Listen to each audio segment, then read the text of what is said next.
And a happy Friday morning to you. This is the EST Hangout presented by Mott's Clamato, Caesar, the top Caesar brand in the country with 400 million cans crushed every year by Canadians. On the show today, I am Matt Iwanyk, Tom Gazzola on his phone over there, EST Glue Guy on his phone over there. Hey. Well, I got to get the nasty chat up.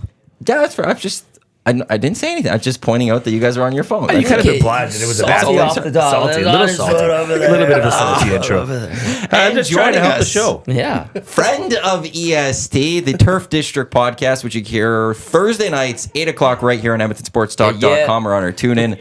Host of the show, Andrew Hoskins with us. Andrew, thanks for stopping by and joining us in the Hangout. Thanks for having me, man. I'm glad I could be part of it and hang out with you guys and talk some sports and football, all the fun stuff. We got lots to get to with that because you were at the Grey Cup. Sure was. We will get there to that. We were also part of your podcast. We had a fun time with that one. Yeah. It was a blast having you guys. I think it was a week after or so we got going or something. Yeah. So we got in there, right but after. the four of us jumped on with you, Kamish, and Superfan Mike, and that was a fun evening.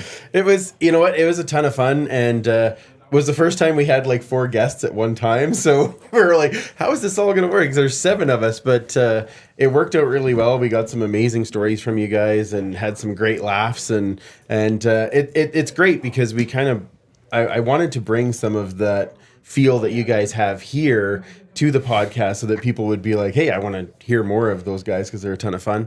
But it was extra fun for us because sometimes you get guests. Well, I'm sure you know that. Sometimes you get guests and they're not as chatty. And when you guys were on, we were all laughing with each other and having a good time. So it was awesome.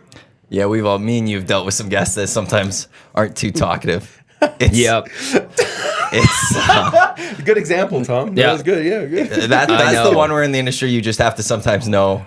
Cut bait here. We got to go. Very true. Yes, thank you for catching that joke, Andrew. Yes. It's part of the biz, man. But yeah, you're right. Like you know pretty quickly when you're gonna cut bait or when you can keep going with someone. And although the best are ones that start out tough, and you're like, oh crap, this is gonna be a short one. What a waste of time. And then you warm them up and they get going, and you're like, damn, that turned out pretty good. Like. We had the UFC fighters, Max Holloway in studio at 1260. Yeah. I had them like in studio. It was unreal with their entourages. I can't remember the guy who he fought in the main card here at UFC in Edmonton, but I went to, it was so awesome. And Holloway was amazing. Like we were talking, he was visiting the Eskimos at the time. Jason Moss had brought him in, and Yep. I was asking him about that, and then we're talking to his entourage. But the guy he fought, I can't remember his name. I'm so sorry. But I was like, I don't know how this is going to go. And I had done like all this research on him. And then the wheels started turning. And he's like, oh, you can tell when you could start building a rapport with guests. And it ended up being great. Both guys, I think we killed, I don't know if it was like 45 minutes or maybe even a whole hour with those two. But yeah, it happens. Some of them are just like, yes, no, maybe, I don't know.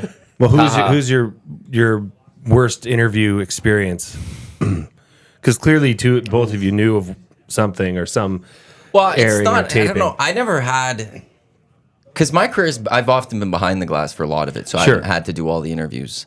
Often, like it is those younger players that haven't been, just don't have the experience, right? That aren't strong. I'm trying to think if there was a real bad one. I never pissed anyone off, at least. Wow, which is good. I mean, that's a false statement. I'm just going to say this right now. The amount of people this last week that have come up to me and said, just want you to know you were right. I think they're trying to make you feel No. I think they feel sorry for you. They're not doing it publicly because they don't want to align with me publicly because no one wants to align with me publicly. But there's a lot of people that agreed with my decision from the draft last week. I just want you to know. But I wish you all the best with future EST drafts with Commissioner Quinn Phillips. That's all I'm going to say. 4 does not constitute a lot of people. 4. I don't want to call them out because they came and told me, and You I'm had not going to 4 call them people. out. There was there was multiple people. Yeah. It has been a constant 4. amount of people that have told me. Somebody I ran into yesterday said I was right. Yeah. Okay, and then you multiply because you're like their spouse was there and probably nodded in agreement. And you're like, well, there's 2, and then you put it in your notepad. So no, I don't have a notepad. You're the one with the notepad. Yeah, I admit it. Okay, and I'm the one that doesn't have the notepad. I'm trying to mock you here. Do you like? Is there a name you could go with the bad interview? Yeah, there's been a bunch. I always found Grant Fuhr like a tough shell to get through. But once you did, he was great. You know, he'd always be like quick, short answers. Yeah, that's great. But then you get to know him, and he got better and better and better. Now he does radio, obviously. So that was one where I'm like, I don't know how this is gonna go. I'll have to think about it. But there's obviously been some like where you're just like, damn, that was terrible. I can't use that. Or sometimes they're very short, and it's just you go and like, I've gone through 10 questions and we're 2 minutes in. Yeah. Like, okay, no. Been there. Yeah. I'm out of questions. Like, I honestly have nowhere else to go. Like, gone. Like, and you're stuck with it. Ask YouTube Trev about a bad interview this week.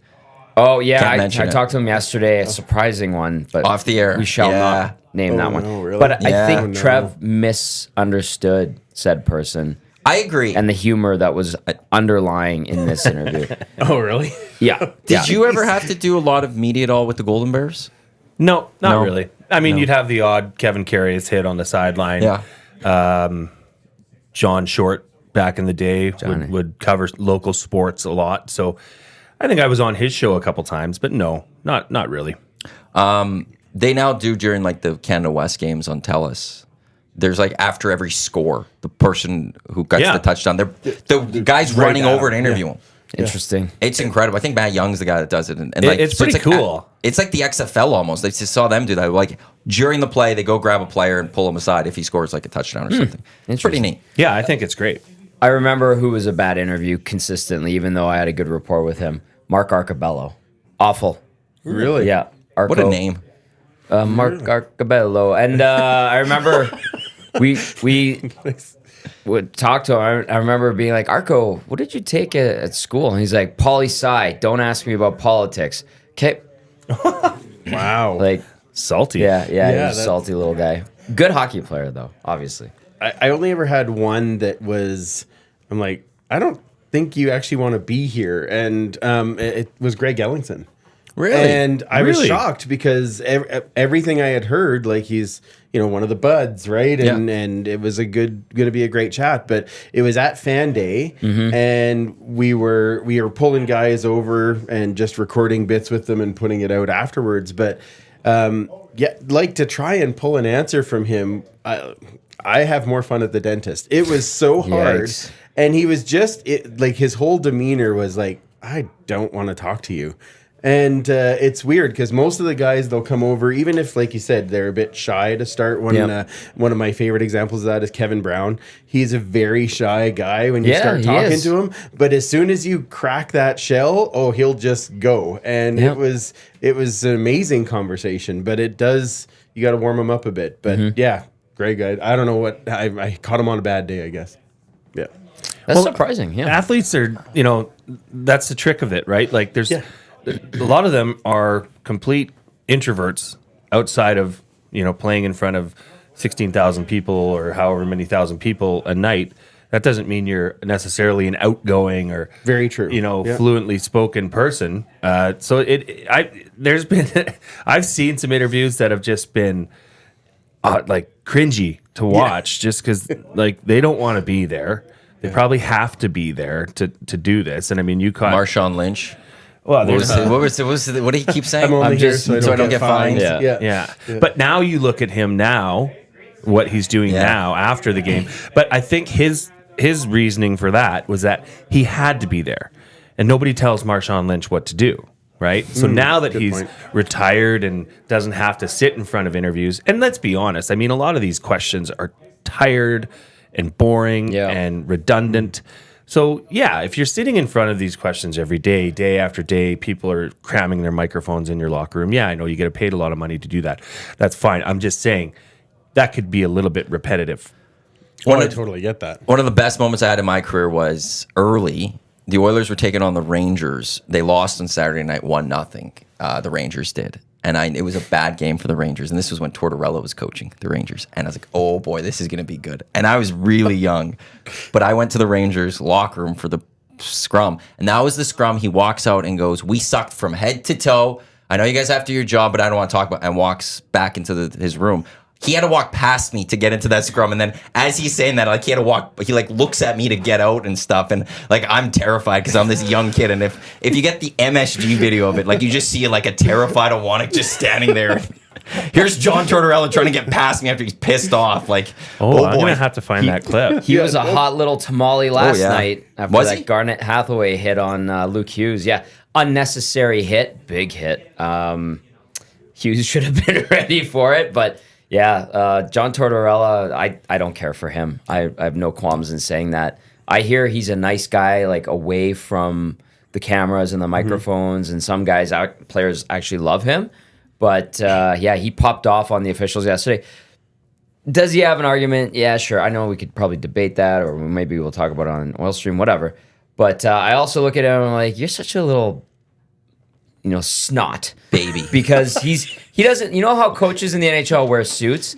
He's wearing sneakers and like a pullover. You really do not like sneakers with like on fashion. He looked like a trainer. He looked like part of the athletic therapist team, or he didn't have his cardigan sweater on. No, he was wearing like a Flyers. He looks good in that cardigan sweater. He looks older, but he wears that sweater. But the cardigan sweater, he's got like a tie and a shirt on, right? Usually. But yeah, now it's like he's probably just wearing like a stained t-shirt with some gabagoots on it underneath this. Some what? Gabagoots. That's Capicola. Yeah. In Italian. Yeah, there you go. So, All right. anyway, thank you. But yesterday he was... my gabagool. Gabagool. Anyway... as soon as you brought up Tortorella, I remember that. I was covering that game as well. And you're right. I remember the video. You're in the corner there. And the one on YouTube that is out there right now isn't even the best video. There's another video that I can't find now, which like it's a full shot of it. And you see me the whole time. And I thought this was going to be great. It was great, but also terrifying then in the end because Tortorella is coming right at me. And that New York media too is like I intense. moved as quickly as possible, and like I just tried, and he walked past me, and then after I was like, oh, when I was safe, like that's awesome. Yeah, I would totally have flinched. New commissioner Quinn Phillips is in the nasty chat.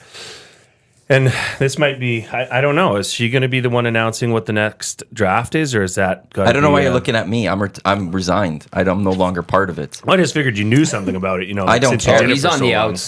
You want to know something? When you move on in your life and you turn a page, you don't look in the pack. See, I've never done that because I'm not a quitter. And what you do is you keep looking forward. I resigned, didn't quit. You quit. So you look forward. You quit. There's a reason I said resign. You look forward.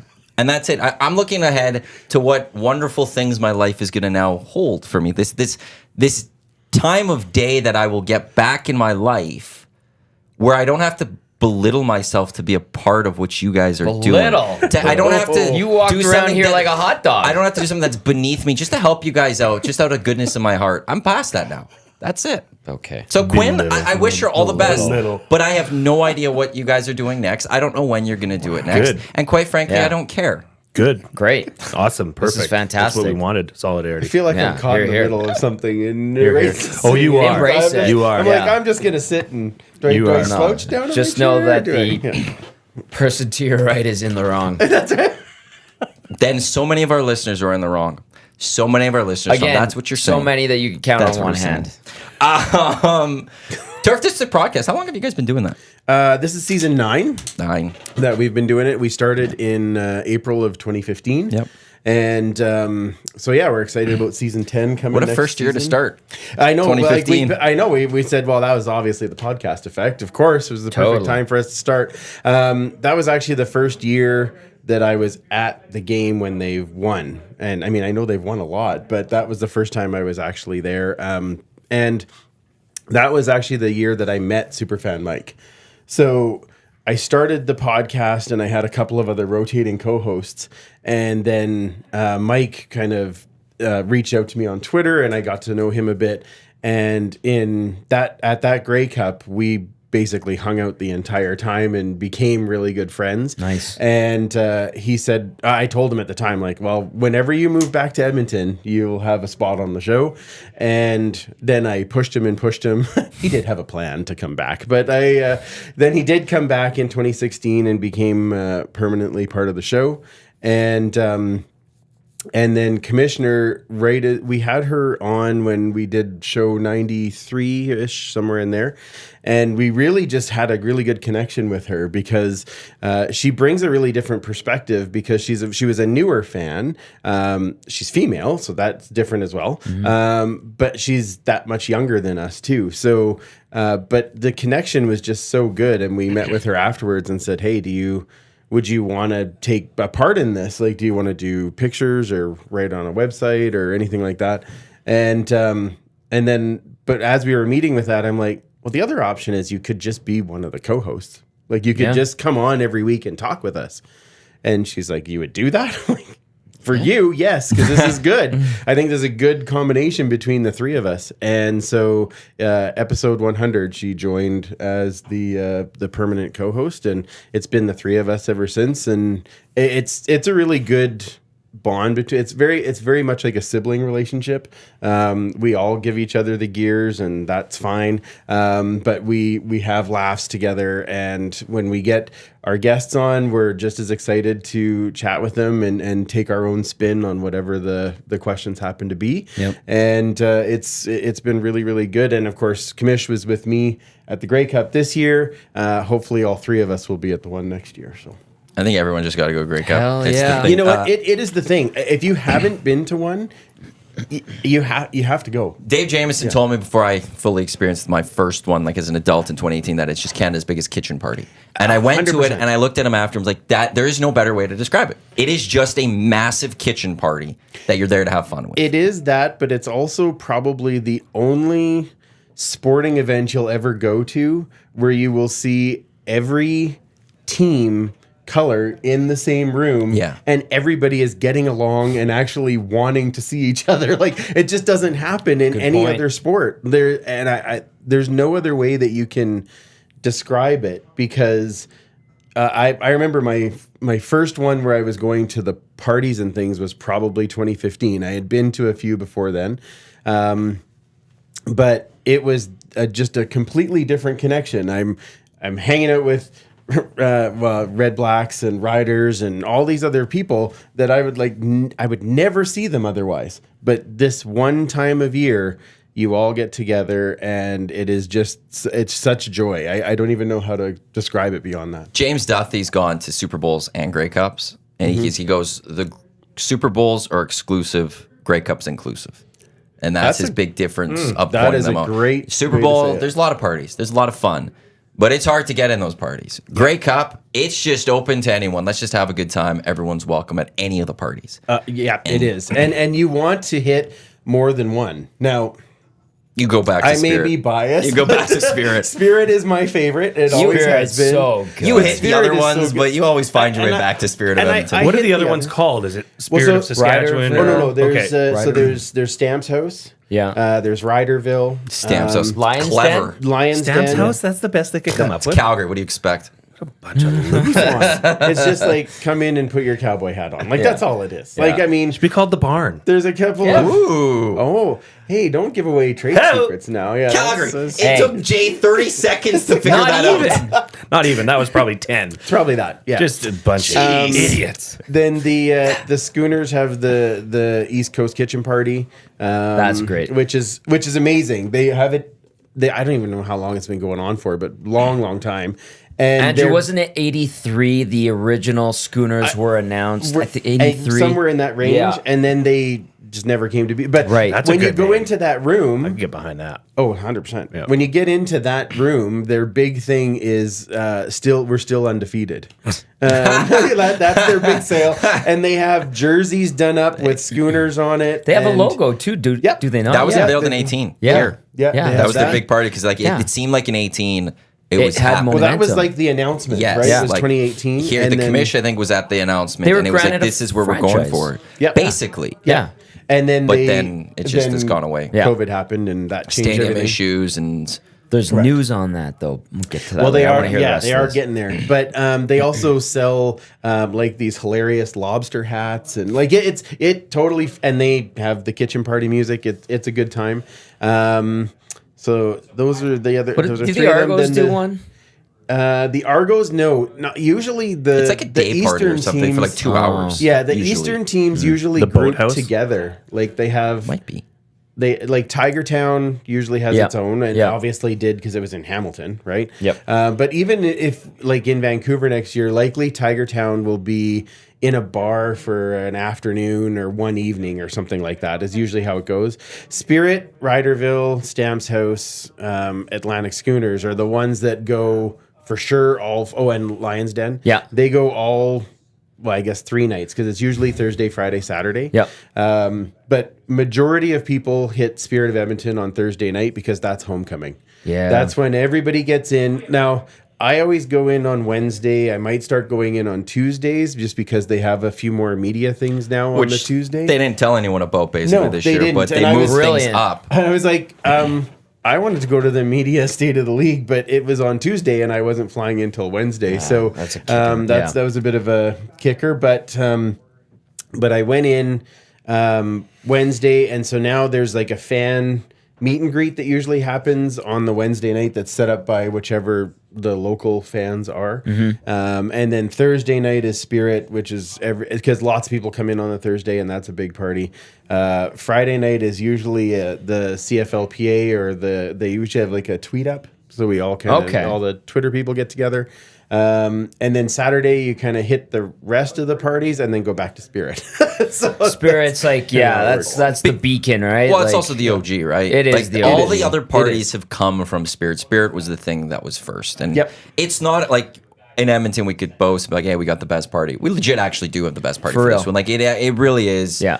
That's the one Grey Cup Festival should generally be built around. Yeah. Well, and often and is. it's not even just the evening party, right? It's the breakfast too. And I was gonna say, did Jerry and the crew put on the breakfast? Is yeah. that every year? And every year. I've Every only year been to the the one breakfast. here, and I was like, So- what the hell is and going on? When This they is did it in amazing. Edmonton, I believe they did one Friday and They did 2 Saturday. days. Yeah, they did 2 Friday, days. which I sold I- both out. I have no idea how they could run that because they're Conference center was volunteers and they're unbelievable Yes. people who run this thing. and people getting wasted.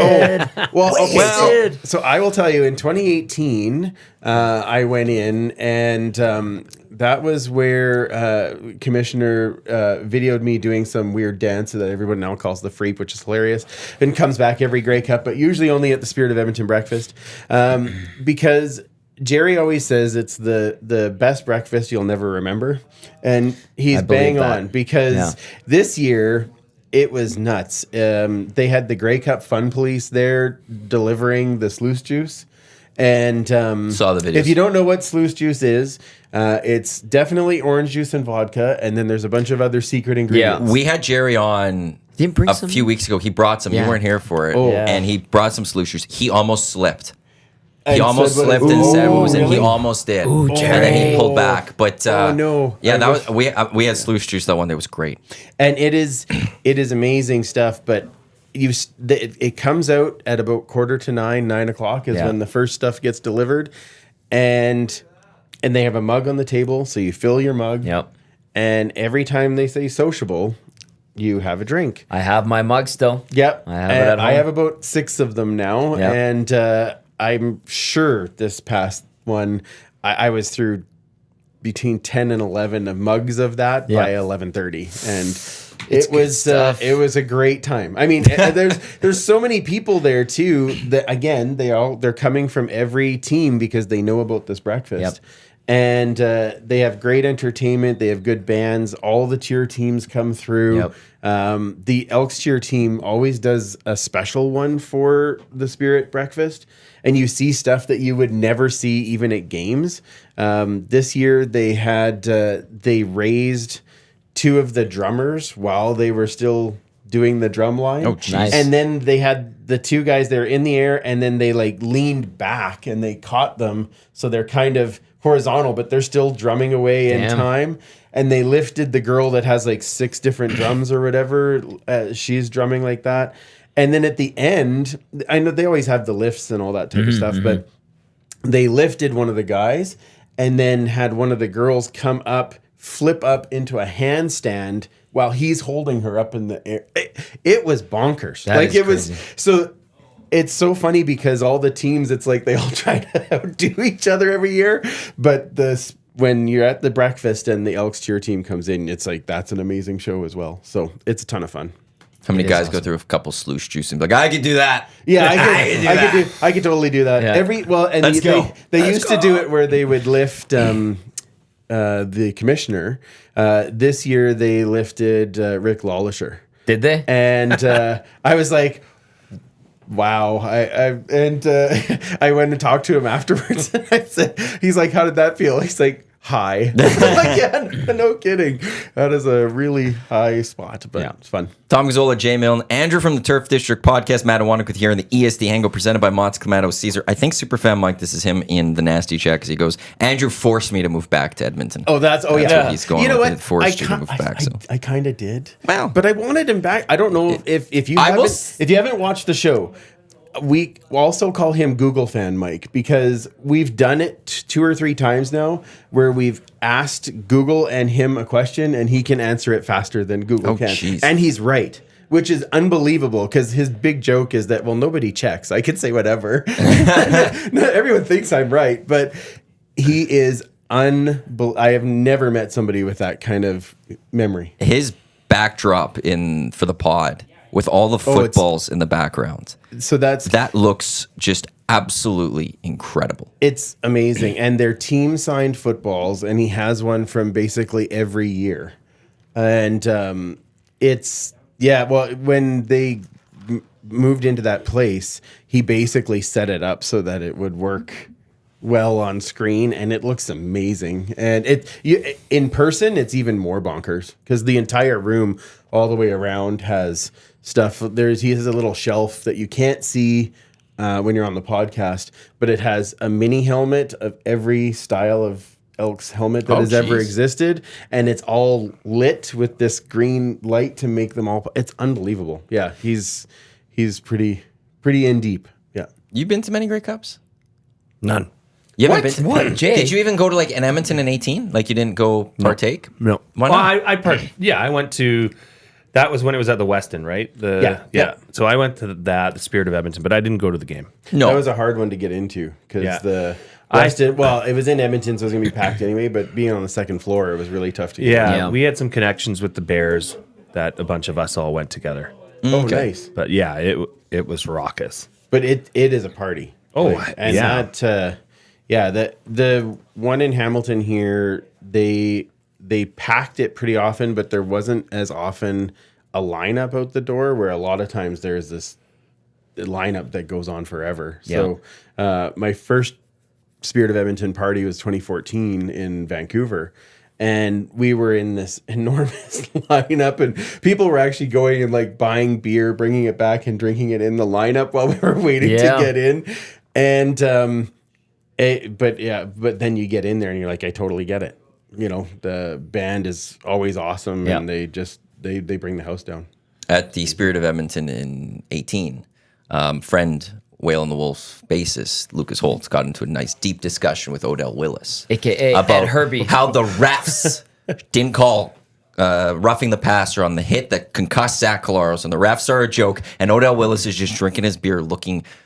Just how do I get out of this conversation? I filmed it. Yeah. And you just see Luke just talking to him, like really into this conversation, and Odell is just leaning on the wall. Oh man! I wish I filmed it a little bit longer, but that is my favorite thing. I remember looking over and I'm like, poor Odell Willis, and Lucas has him, and he's pointing the finger. He's got 2 Pilsners in his hand. Mad at the refs, just livid with the refs in the few things. That hit was a thing, like it was a smack. It was right in front of me, but it was across on the other side of the field from my season seats, and I was just like, ho, because you could hear it. Yeah, and Collaros, that was a he took a licking, man. And then you remember that card I found in my notebook? Yes. Speaking of notebooks, it's from that night, and Lucas, he's got his green aka jacket. Ed Herbie, they were doing player cards you could get made there. They had a photo booth, and they print out like a player card. Okay. And he was Ed Herbie, and in his action shot, he was crushing a beer. So we have it actually, it's right in front of Eric's workstation. 18 was so much fun. That was a lot of fun. Jay, we're all planning to like go to next year to Vancouver, so you better just like open that up in your calendar. We don't have to go to the game. That's the thing Jay's about Grey wife, Cup weekend. we're going to is you don't Vancouver. actually have to go to the game. No, a lot you- of people go no. just for the party and then head home. 100%. When I went to Calgary in 2019, I went with no ticket. I ended up getting one very last minute, but I went with no plan to go because I just wanted to hang out with everybody, and it's totally worth it. Yeah. Yep, totally. We're Great getting time. you there. Yeah, I mean, You really got to go. And the trick is to figure out all of your events beforehand, because you're just gonna, it's how do you keep the constant buzz for 4 days so that you don't overdo it. It's very much a marathon and not a sprint, but it's an amazing time just hanging out. People can't, like, I've heard a few times, like Hamilton, it was like one of the best Grey Cups, like, ever. Like, you've been to many. Is it up there as one of the better Grey Cups, or? I would say it's up there for sure. I don't know that I would say it was the best one, but I'm super partial to 2015. Weird. I heard 15 was a good one in Winnipeg. It was. Like, It just was overall great. for the whole win out in Winnipeg. The way that it flowed, the access that they had to players, the actual CFL driven tweet up that they had that year was unbelievable. They had so many players there that you could just chat with, and it was really, really well handled. This one was very good, and I would definitely put it probably in the top 5 of the ones that, I mean, I know I've been to 8 or 9, but it's I would put it up there. It was really well organized, easy to find stuff. The parties were good. I never felt like I had to wait for anything, Nice. which was kind of nice. Yeah. Because usually that happens. There's some kind of line somewhere. Yep. So I found that it was it was good, and getting in and out of the game was really, really good. Oh, yeah? Yeah, it was really good. If there's one, it's a very minor complaint that I have, is that I was sitting in the end zone seats, at least for the first half, because then I found another way. But As one does. That's yeah. I mean, it's past the game now. Yeah. I can't get in Yeah. trouble, so it's perfectly fine. That's what you do at stadiums. That's right. But we were sitting in the end zones. So when they did the opening ceremony part with the national anthem and the land acknowledgement and all that, they had speakers out on the field, and so you could hear what was going on. But as soon as the game started, all of the speakers in Tim Hortons Field are actually mounted to where the seats are on each side of the okay. stands. So you could hear nothing. I had no idea what the calls were on the field. Oh. I had to just basically kind of wing it with how much I know about football to be like, okay, it's that, and then wait for the clock to change to see it's 2nd and 3. Oh, okay, he got 7 yards. Sure, okay. Yeah. So that part was a little tough. As soon as we moved around to the other seats, though, You could hear. the sound was amazing. But we Are also those temporary seats added for the game, or? yeah. Oh, okay. Yeah, they were. And Okay. when we were sitting, and also for Green Day, they were in front and down from where we were sitting. So we actually couldn't see them at all. But the fire bombs went off the top of the screen, and we all thought we were going to die. It was like, oh, gee. It was very, very hot. Yeah. And very big explosion. So, but that kind of added to it. It made it kind of fun. They were great. Oh, they were was amazing. good. They were fantastic. That was I one thought of it the was best. fantastic. That was one of the best halftime shows. They delivered. My favorite to this point was still Imagine Dragons. I loved that them as a halftime show. I thought they did a really good job. But this one would be right there with it. I thought they did an amazing job. Nice. I actually popped up on my YouTube feed the other day. Like Green Day has it on their YouTube channel. It had like a couple 100,000 views, and then the CFL had it on theirs, and it's almost at a couple 100,000 views. So people are watching this thing, and it was legit awesome. Yeah. So yeah, It'll be one- better than the Super Bowl this year. Super Bowl again. Usher. Usher. Calling that'd it. be- I'm calling it. Oh, it's Yeah, not I- announced. You're just I would- you're No, Usher is. Usher is announced. Green You're Day will be calling- better. We'll have watched Green Day. Now there's going to be a better maybe show around Usher because the NFL has a lot more money to do Yeah, better it's around Usher. it. But Usher Still. versus Yeah. Green Day, I think Green Day is we're gonna look back and think Green Day was better this year. The one thing with Green Day is they brought energy. Like it Yep. was just like you felt like, Go, okay, go, I'm at a go. football game. Let's go. Let's Yeah. get the second. It was kind of funny because we were watching it, and the first song that came out is clearly their new single, and I heard it on the Bear yesterday, right? And it was kind of like, Not listen to EST. Cool. You know, I can't. Hey, it was in the afternoon, okay, dickhead. There's nothing That's on. Richard Head to you. Yeah, that's Richard Head to you. Listening to Toby Warren. Okay, that's fine. Yeah, Those are our friends, okay? Stop it, I used to be Matthew. part of that show, but Yeah, whatever. I know. Yeah. Oh boy, Now look where you salty are. Matthew. Salty Matthew. Come Yeah, on. here we go. We were watching it, and it was like, okay, this is the classic. Okay, you have to listen to ours, then we'll give you the hits. Right. So thankfully, they came out with they played Basket Case right after that, I believe. I believe so. so. Yeah. And then I think what was it? 4 songs in total. Yeah. Holiday with being the last one, which was great. Do you think No we- American Idiot. Yeah. Like they kept Which one of their is- newer, bigger hits on the side. Do you think when Billy Joel Armstrong grabbed the camera from the fan and was like doing the selfie thing, do you think that was planned, or do you think that was? I don't think so. I'm not sure because it came up on the CFL feed, and I'm like, I saw it on was the CFL So I was feed, yeah. like, so was that rigged and it was a CFL person? But I don't But know. Andrew, you It know was all still those cool. all those people that are like floor front row in front of the stage. That's all like through connections. I'm Correct. sure there's some I contest think the winners. cheerleaders are also part of that. Yeah. I think all Yes, the they team are. cheerleaders go So up there. it's Yeah. very much curated, I guess. Oh, is it the way totally to is. describe. So maybe Jay, it does like maybe it worked out, but it's like, hey, if you see one, grab it. I think you know Yeah. that like when you're an artist, you Yeah. know nowadays there's a lot of phones out that it wouldn't be hard to quickly go grab someone's Yeah. phone and do what you need. I still thought it was cool. Yeah. Like, yeah. Yeah, and 'Cause that was during Wake Me Up When September Ends, right? I think. No, they didn't sing that one. I forget which song. I don't because that's No, no. way too like slow and stuff. They did one Didn't that they? was slower though. I didn't think they did "Wake Me Up When September Maybe Ends." it wasn't. was it Time of Your Life? Green Day. Yes. Yeah. No, they didn't do Time of Your Life. Did they not? I thought they No, did. they didn't do that. Green Day halftime. Yeah, you Show. can check. Jasmine Set texts in list. really quickly via the Paris Jewelers inbox 780-218-9999, or as Eric says, 9999. Jasmine says, Usher is going to be unreal. That is going to be so nostalgic. It's going to be But like the being NFL at the isn't club. nostalgic anymore. No, it kind Like of isn't. they yeah. moved away. Like they did it after Janet Jackson and Justin Timberlake. It was okay. We can't go new school anymore. They went retro completely. Yeah. It was the Rolling Stones. Sure. It was Bruce Springsteen. It was the Tom Who. Petty. It was the Who. Yeah. Then they started bringing back the newer artists again.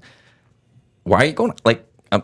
Well, they did the Dr. Dre, That was cool. Eminem. but that was a great. But That there's- was- but that was that's probably because one of the first greatest in back ones. to LA, the history of hip hop. Like there was, Yeah, it made sense. and it There was a spanned tie. the generation, if you will. You go back to like Dr. Dre and all that, but then it went to Eminem, and then it went to Kendrick Lamar. So like there was a story behind that Yeah. one at least. I don't know. Usher just seems very It'll be good it just because seems he's got some random for the bangers, NFL. right? Like that's Usher's got some real hits. Yeah. So Green Day set list: The American Dream is Killing Me, Basket Case, Boulevard of Broken Dreams, There, and Holiday. Boulevard of Yeah. Broken Dreams. That's what I was thinking. of. Dudley texted Sorry, that my, in too. Thanks, Dudley. Yeah. My mistake, but I knew it was a slower one. But I thought that was kind of cool for him to pick it up and Nice give somebody a Yeah. cool memory. Yeah.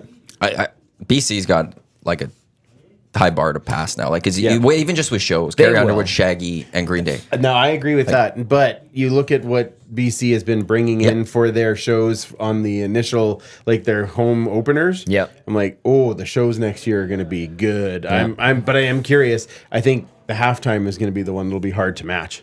Yeah. Isn't Bublé from BC? Yep. Is it? He's a Vancouver guy. No. Yeah. Yeah, he's That would part be of- a weird halftime show. That's not a halftime show. I made That's that like joke last week. I'm like, bring Bublé. That's like rolling out. Blue Have you ever Rodeo. seen him live? No. It is a he's- great show. He is an entertainer. I've only ever seen videos, but yeah. It's really good. That's a good date night, I'm assuming. Yeah, I think it. Yeah, I think Yeah. it was. Which and it was- screams Grey Cup. No. Not that kind of date. It's just like Hamilton raised the bar, and it's like now moving forward. Grey Cup's now you have to match this. There's usually concerts at Grey Cup week, but it hasn't been at the level of Carrie Underwood. Right. Like it's now like Well, okay, Carrie Underwood let's- and Shaggy and Green Day. That's the thing. And yeah. you got to now try to be at that level moving forward. Otherwise, you drop the ball and great look. yeah. It's not just a game anymore. It's No. a weekend. It's an event. Everybody's here. Make it good.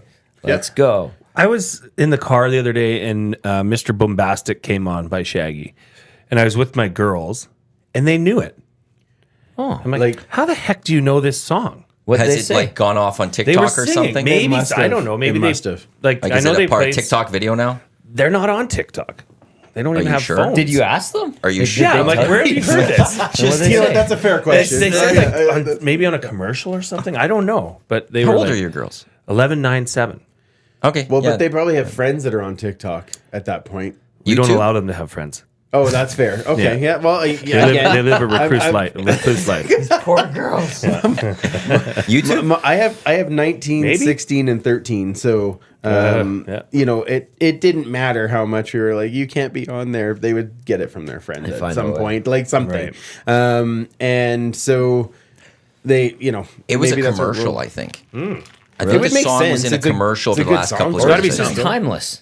It is. Yeah. But there One of are those some ones. commercials that you're watching, you know, the basketball game, and then a TELUS commercial comes on, and all three of them are like at the TV. Yeah. Like I don't know what or how much money they put into the development of the song or how it plays, but there's some commercials that just catch kids' attention way more than other commercials. There's big money, Huge in money. having your music Huge. played Yeah. on a commercial. huge. If you're an 13-year-old up-and-coming artist and you could get your song on a commercial, massive. Well, how about getting Rickrolled? Like Rick Astley, Never Gonna Give You Up. And then he did that. Was it like an Allstate commercial or something like that where they remade it with him?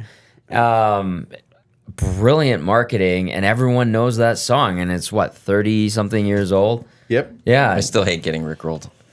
It's a You should great know. song. No, but like you should know when. But then you click that link and it's there. Like they got Rick Astley still looking should have good. known. Like And him with the Foo Fighters, like that was cool. Oh, that was cool. Yeah. That was very cool. Yeah. That was very Damn. Just Brent Kellington asked, and I don't want to get off topic, but I don't want to forget it. It is somewhat in topic. The CJFL, which Yeah. is, and earlier Mr. Macho Man was asking pretty much who the hell is Jay Milne and why is he the glue guy? The reason that I he's originally the glue was, guy because Tommy called him the glue guy initially. this is true. And then he's ran with it. But the original reason I was here was because I'm involved with the Edmonton Wildcats. I help run that organization, which is part of the CJFL. But the CJFL expanded recently in their Ontario Football Conference to Sault Ste. Marie.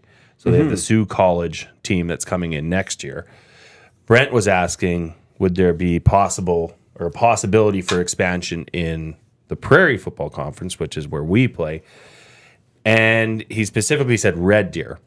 So the issue with Red Deer, I mean, yes, I mean Edmonton has two teams. You know, that's fine. You know, usually we territorially we keep to ourselves, but I know that Lethbridge came in last year and wanted to put a team in, but they were denied just because logistically Oh. it's a challenge. Okay, so get you down think there? of having Winnipeg come in and you're having to fly into Calgary, then rent a bus, drive to Lethbridge, stay overnight. You know, like logistically for those teams that are traveling, I mean, it's easy for the Alberta teams, but it just didn't make sense. And as well, Calgary has a lot of that territory to recruit from. So Red Deer would be something similar, where logistically it would be a bit of a headache for teams traveling. And there's like zero money in this league. So adding another travel game to a Red Deer where you have to fly and bus in some instances would be tough. I like the idea of expansion. Red Deer would probably be, I mean, I don't even know. Well, yeah, Red Deer would have the facility. They have a really nice football facility that it's recently built. A lot of football Alberta provincial games are held there. So they do have the facility. I think logistically it would be a challenge. But I'm not sure that there has ever been a request from Red Deer or a group from Red Deer that would suggest wanting to expand to Red Deer. And yes, part of the reason they call me glue guy is because I like to sniff it. Only Elmer's. Surveyor Brett said that. He says I sniff it a lot. So Like, you're just staring at me as you say this. Here. At first, I'm like, that's It's a all great there. joke. Wait, he's not laughing. Was that not a joke, or was that? yeah, if Is it there okay are for me any to laugh? glue manufacturers out there, we're always looking for more sponsorships for the Yep. Hangout. So Yep. Also, I do love Toby and Warren from the Bear. Legit. Like, Yes, legit. They're big very fan they're of them. friends. Love those guys. Warren is actually a Nasty Club member. They are Love our those friends. boys, and I miss them. Yes. I miss them dearly. Yes, so yes. it's okay you were listening to them. Thank you for giving me your blessings. So- Although I I'm was, so what glad you radio get station were you permission. listening to Mr. Bombastic on? Because that wasn't us or the Bear. So This is girls. I'm It's just the saying, girls, like, man. so now you're on another station away satellite from radio, us. So baby. I'm just. Tube I see where Socks. this is. Tube Socks makes a great point. It says, isn't Usher new? Yes, Tube Socks, very new. He's almost 50. And then Tube Socks adds, so Vancouver will have Loverboy, Prism, and Chilliwack, keeping things local. That would and be then, great. No, it wouldn't. It would not be. yeah. It I'm would not not be gonna great. argue. That would It not be it great. would not be No, good. God bless Actually, those bands. Might as well throw Trooper. Did he say Trooper? Well, No, that's but the, may as the only well. thing Hamilton missed was having Trooper. Trooper's Right. at every Grey Cup. Trooper needs They're to be doing there. something. It's got to be. Yeah, Yeah. Trooper doing a Patio Lanterns cover because Kim Mitchell's at the bar too hammered to go over and sing it. Wasn't the one in 2018 here? It was Loverboy, Trooper, and who was the other band? And they did it at the Shaw. And they did it at the Shaw. Yeah, and it was because I missed the first band, but I went to the other two and then went to Spirit after because Yeah. that's how it JMO goes. and I always joked But, about yeah. Trooper and how it's like every night, like they have to Yeah. close out Grey Cup. They're always at Grey Cup. If they weren't, like, they probably were on a street in Hamilton actually Probably, playing this yeah. weekend because they're Yeah. always there. Also, it's the big song JMO and I have for the Oiler games when the DJ pulls out Raise a Little Hell and Oh we go my like, God. it's late in the third period, big defensive zone face off, and the DJ goes, I got the song You right know, now. Boom. they're- And then a couple of weeks ago, they played it in the second period, and I messaged Yeah. him. I'm like, ooh, they're pulling it out early. No, well, let's it peel work? back the curtain a tiny It did bit that here. game, but it was break the glass. Maddie- Let's pull, raise a little hell, baby. Listen, they've thankfully, DJ Johnny Infamous and Tyler Bosencool now I think is the new DJ or has been for the last couple of years at Oilers games. But back in the day, and I'm sure to an extent this still exists, there was a playlist that like, hey, first had to whistle follow. this, like Saturday really? Night by the Bay City Rollers. That was a staple in there, and it's just like, oh my goodness, this is pathetic. And then Raise a Little Hell was in there's that. a big third period moment. I remember close game. You're Yeah. waiting for it. I remember one of the directors of Game Prez came in from Chicago. He's the one that brought in Chelsea Dagger, Ben Broder. And he's like, you will not believe the crap I have to play or the DJ has to play. He's like, this music is terrible. And I'm like, why don't you change it? He's like, I tried. They won't let me. That was years ago. I don't know. I'm sure now there's a little bit more wiggle room.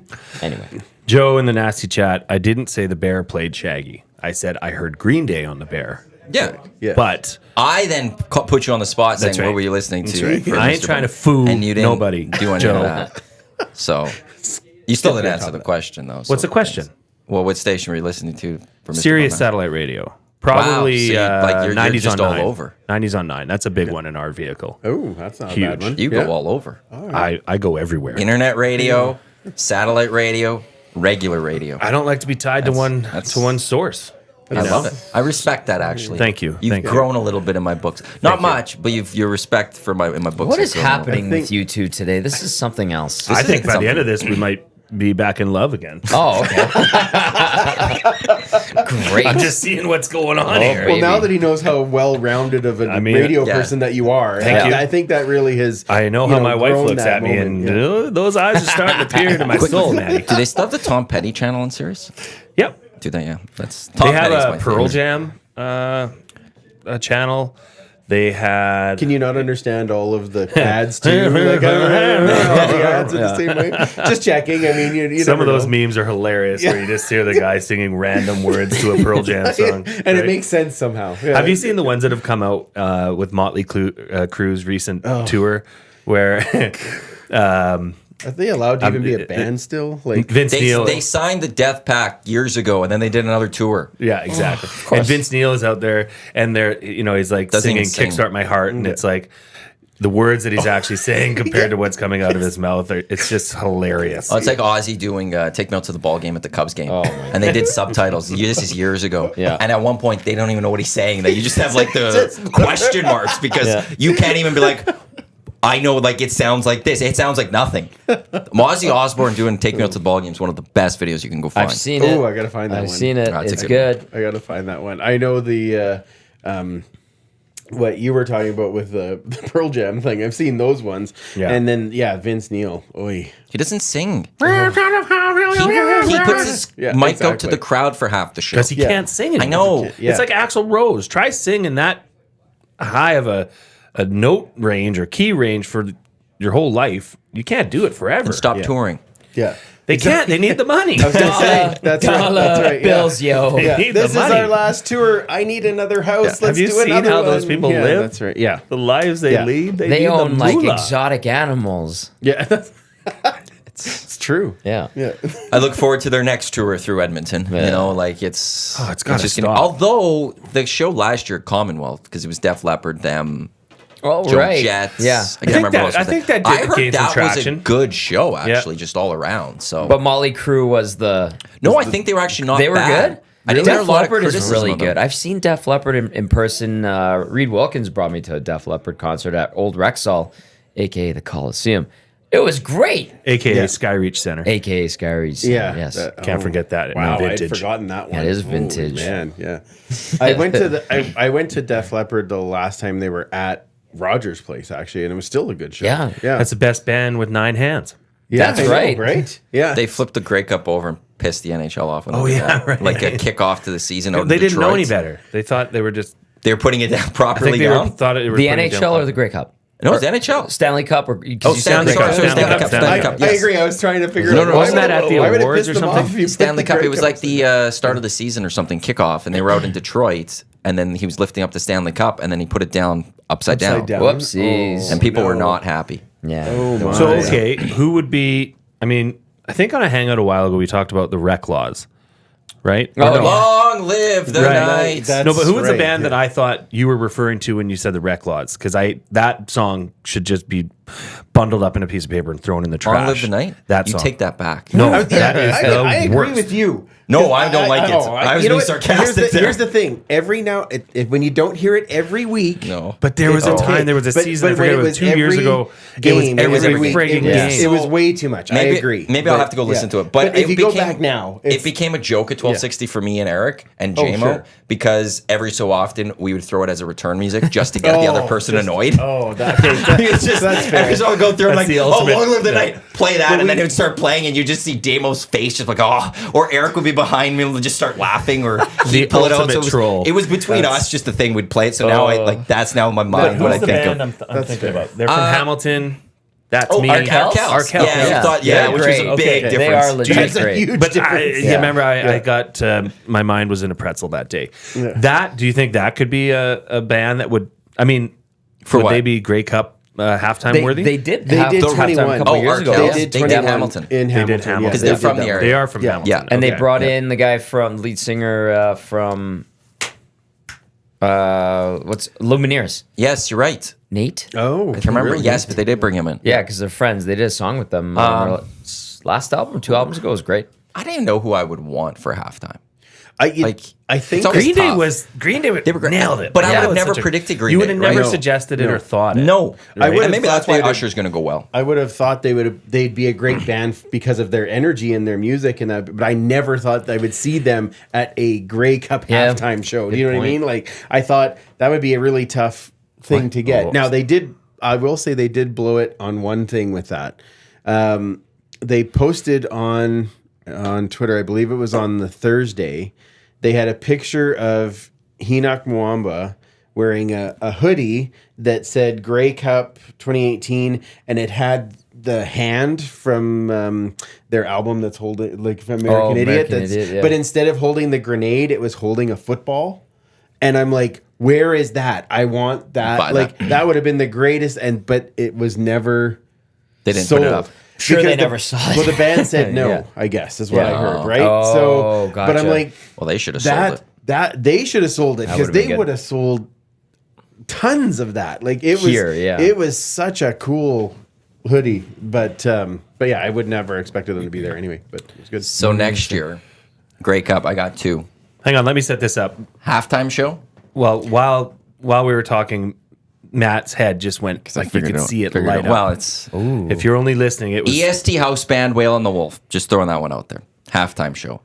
In the week, we have, what was your band? Brody / North Shore.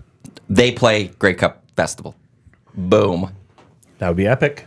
That's how we get Jay to Grey Cup. We get his band to return, and he goes and plays Grey Cup.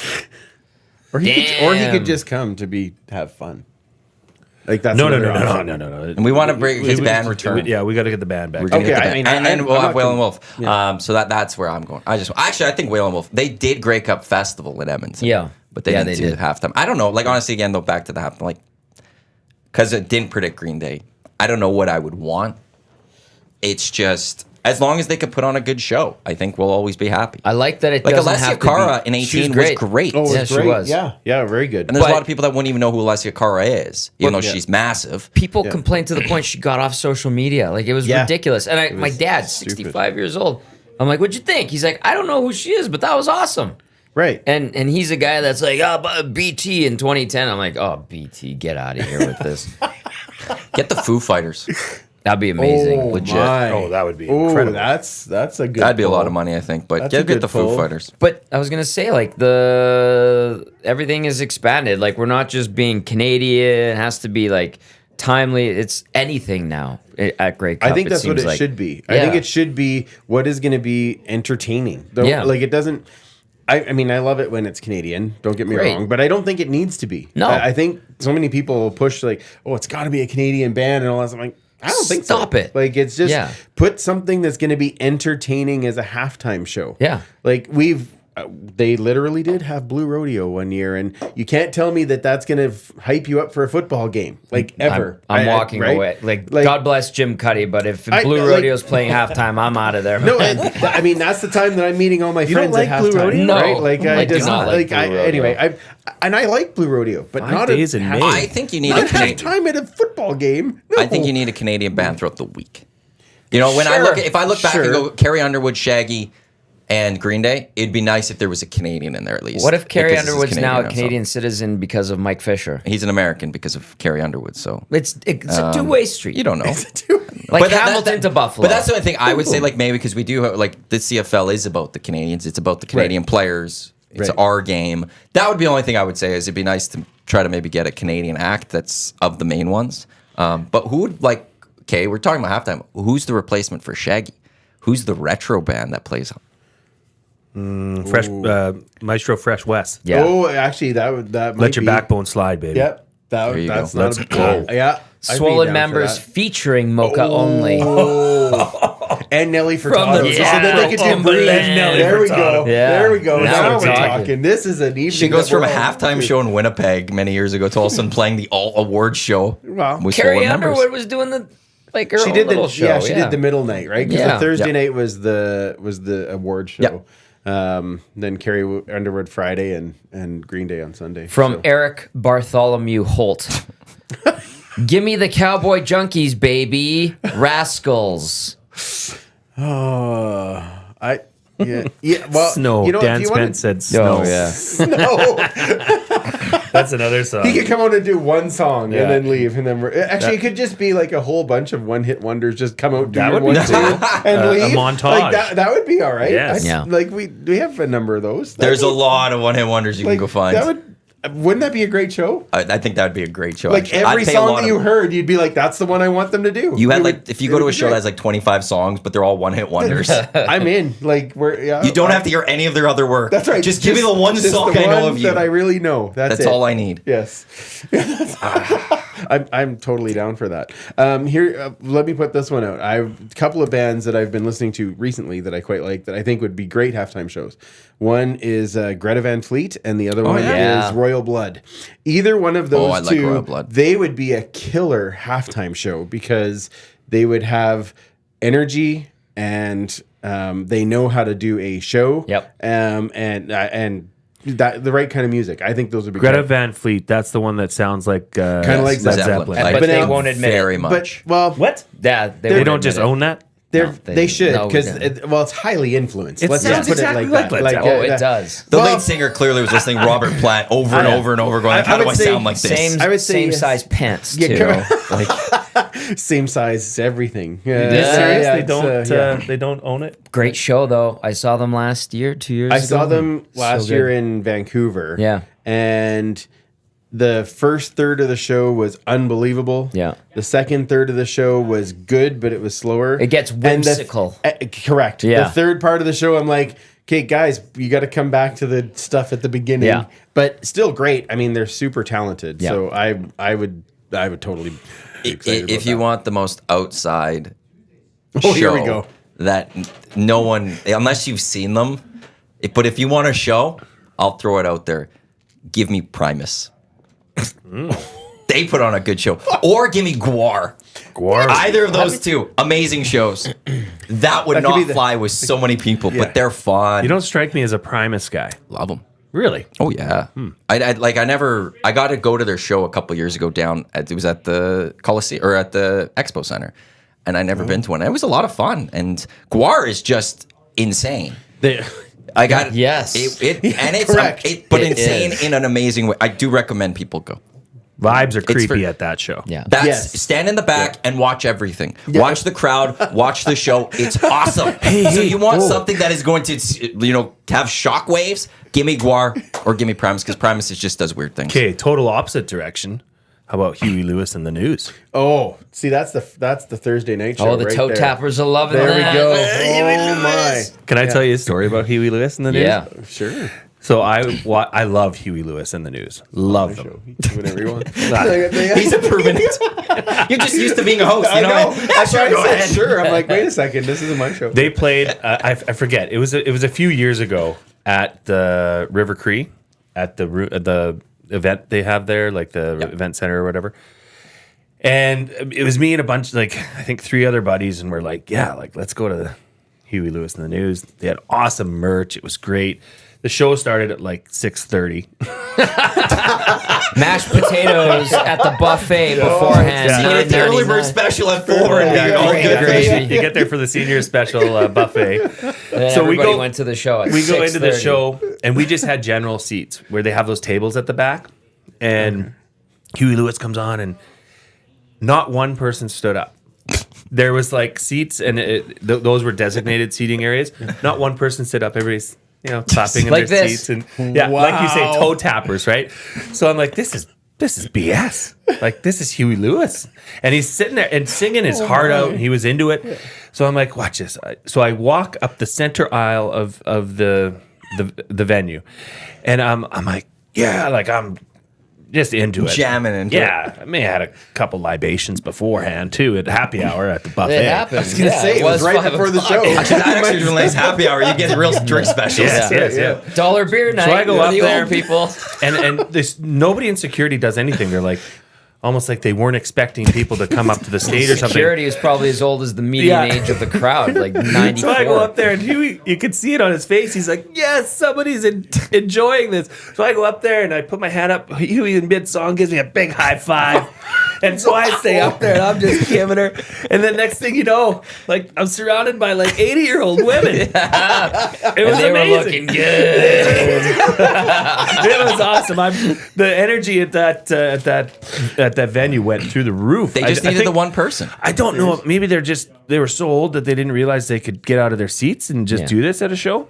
Well, there's actually a video from Squamish from a number of years ago where there's just one guy just dancing by himself, and these people are filming. Oh, And yes. he just keeps dancing, and then finally one other guy joins him, and these just two dancing. Everyone's just watching these two. Great video. And then a third guy comes in, and then it's a rush of people. Right, it's like the all group running. effect or something. Yeah, it was like the first couple guys that were doing it. It was just almost like it was like the crowd, look at these losers over here. And then that third person walks in, oh, that looks like fun. And then everyone goes, you were the first I was quote unquote yeah. crazy guy. Yes. But you were the one that set it all And he off. was playing Hip to Be Square. I mean, that's a good this is a tune. classic. Yeah, that's How right, can yeah. you not dance to that? I will never forgive Huey Lewis for suing Ray Parker Jr. for stealing the riff for Ghostbusters. That's all I have to say. But I admire the fact that you got the older ladies going, and I'm sure you did their husbands a favor that night. Oh, maybe. Hey, We're gonna leave. This is the EST Hangout presented by Montz Clamato, Caesar, Tom Gazzola, Jay Milne, Andrew from the Turf District podcast, which you can catch right here on Edmonton Sports Talk Thursdays at 7. But you guys also go live usually Tuesday nights on YouTube. Yes, and Tuesday nights we are live around 8:30 usually. I'm Matt Iwanyk. Just quickly, I'd like to wish a happy birthday to my niece. She's turning 5 today, Hallie Ray. Sometimes she watches the show, sometimes she doesn't or something. But Hallie, happy birthday to you. So I want to get that out there. We'll have a big party on Sunday. An EST prize pack is headed your way. I don't have to. Instead of getting a gift, I'll just go grab some big. You'll grow into She this, loves Hallie. coffee mugs, right? Here's a mug. Yeah. Drink out of this. Yeah, campfire Here's mug. a lanyard. Do something with Yeah, that. yeah, You know, here's stickers. Happy birthday, Hallie. But now let's also get into Movers and Shakers, which is brought to you by Marco and Mike Realty, Realty One Group Insider. Let Marco and Mike earn your trust. Buying or selling, give Marco and Mike the old PTO contract. Let them prove to you why they are the right guys for the job. MarcoandMike.com for more information. That moves us to the Edmonton Elks right now. And the big news from last week, where looking at the ownership structure of this team, are you ready to see this go away from public ownership or community owned to private? Maybe Marco and Mike can sell the team. Oh, There's look an at idea. Hey, look at you. You go. Wow. You want to know something? They put the little sign out front to run the Commonwealth like for sale. They'd Yeah. be able to do it. They easily. would. Yep. They're the guys. No question. Movers. No question. But- I feel like it's already Shakers. done. No, the I think I come at this with a bit of mixed emotion because we have been. I say we. I'm not in it, but It's okay, Matthew does it with about 48 teams. Okay, that. Oh, We had a bad game a couple days ago, Manchester United and I. Yes, No, you we did. did not do well in Turkey. You needed to We be don't better need to that get night. onto that one. We Yeah. did. Oh wow. Well, they did. They- that, yeah. that one's Oh, not me. Now it's a they. That one's Oh, not me. You know it's Yeah. bad Look at when that. they say they. Look at that. But it's been a community-owned team and run well Yeah. for so long, and of course we had all that success, especially in late '70s, early '80s, right through into kind of the early '90s, and so you always kind of feel like it's just going to be that same way. Yeah. But especially over the past, well, so maybe this is also the podcast's fault, but through the podcast, the time that we've been around, we've watched it go from this great high to just slowly watching the team kind crumbled. of fall apart. Yeah. And just watching not great decision after not great decision, and then COVID and electronic tickets and all of these other things that name change, obviously, everything that kind of was pushing the fan base away. And the more I think about it, the more, and you look at places like Montreal, Hamilton, BC, if you get the right owner, that could be a great thing. And I'm at the point where I'm like, however we do it, I just want to have a team to go and watch. Yeah. So what gets us there? And if that has to be private ownership, then it has to be. Mike brought up a good point on the podcast this week, though, where he said he's not so worried about bringing in the first owner because the people that are in place right now, Rick Lawlisher has done this before. Yeah. I trust Rick Lawlisher with anything that he would make a decision on for the team. I feel like they have the right people in place to find a right owner, but it's the next one that Mike is worried about. Is that because we've had the Gleibermans, we've had, those people that have gone through the CFL and done a really good job of taking a team down. David Cinnamon and Howard Sokolowski in Toronto. The Faterics in Calgary. We've seen that happen, right? So I think that's the part that worries me about it is that, yes, we could end up with an Mardoman type person, and that would be amazing for the team. But then what, right? And we're always looking ahead because it's like, well, we've been fans for, well, I've been a fan now for 40 years, so I want to see, what happens down the road too. So that's my only worry. Flip side to that, though, is whoever takes over obviously really cares about this team. They were should. like, if it's a group or wherever, they're passionate about this team. Yeah. You would think Rick would find that's who the board would go with. They're not going to go with the highest money. Yeah, They want to find the right owner. Yeah. That when they're ready to move on from the team, if it's their decision to move on from the team, they're going to try to put it in the hands of someone that also cares about the team. And the only time that I think that would really come as a worry would be if it's an older person and they pass and it goes to the estate, then the family might not care. But and if we it's saw that in if it's Montreal. making money, then Well- the family will care. But I think that's but a big not question. to who it's sold to, right? Like if it's making money and stuff, and they go, oh well, we don't want this team, but Dad did. Now he's passed. Cool, we're going to put it up for sale. They're just going to look for the highest bidder, right? Whereas that's at the fair. very least, like if it's Dad again there who's loved the team and he's like, okay, I'm ready to move on from this team. I just don't want to run it anymore. You would think that they would hopefully find, okay, who cares about this team like I do? Okay, but and I agree with that, except then you look at a thing like David Braley, right? Owned the Argos, owned the BC Lions, didn't really put the same amount of money into the Argos, but it was because he did care about the league, so he wanted the team to be there, right? Which was great, but it was also a detriment. Correct. Too. 100%. And that then we're having the Braley Bowl, right? BC playing Toronto and what's going on. weird. But I think he truly did love the league. I think he truly did love the BC Lions. And then when it came time to find that owner, it was really difficult because just like you said, you want to find somebody who cares about it just as much as he did. And that's a hard person to find. Now, they did find the right person, but it was unfortunately after Mr. Braley had passed. So I think that's the part is there's that tumultuous part in the middle of how does that work? So they got to get the right people on the first swing, and that's not always easy to do. I understand the concern, I think, is, and you know what, Andrew, you probably speak for a lot of people in this community or fans of this franchise that have that same sentiment.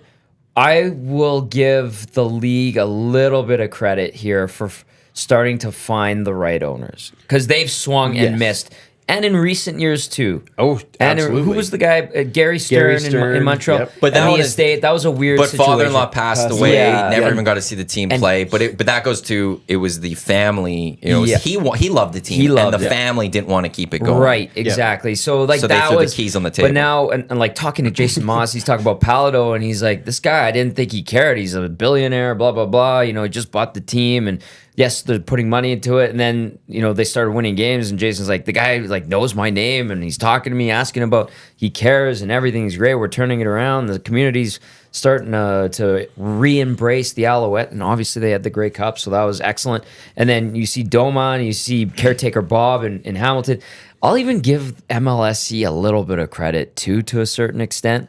Larry Tannenbaum over there, they have work to do, obviously, but like you look at Calgary, because there's people who go, well, OEG should just buy the Elks. No.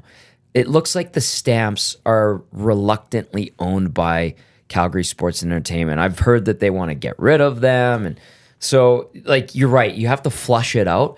But I think the league, in its recent run here, has done a good job of finding the right people with super deep pockets.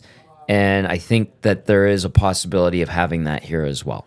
Yeah, I think they have done a better job in the last little bit. And obviously, I think the shining star of that at this particular moment is between Amar Doman and PKP in Montreal, because they are finding ways to put money in to bring people back in. Yeah. And I've heard that suggestion too, where, OEG should just buy it. I'm like, I don't want them to be the afterthought. Yeah. I'd rather we have, if we're going to have to go privatization or private ownership, whether it's a group, whether it's an individual, but I want that team to be their Focal point. focus. Yep. Yeah, exactly. Because I otherwise, I agree. Like you look where, I don't know how many of you have been to McMahon Stadium. Awful. It Great is terrible. sight lines. You I played will there throw that too, out right? there. It is amazing sight lines. Great sight lines. As long as Yeah. you Don't need to do anything else. But that doesn't justify how sight- crappy the No. rest of the stadium I know. Yeah. But I will Yeah. say, like, they actually have amazing sight lines. But Yeah. beyond that, it's They trash. do. Yeah. They do.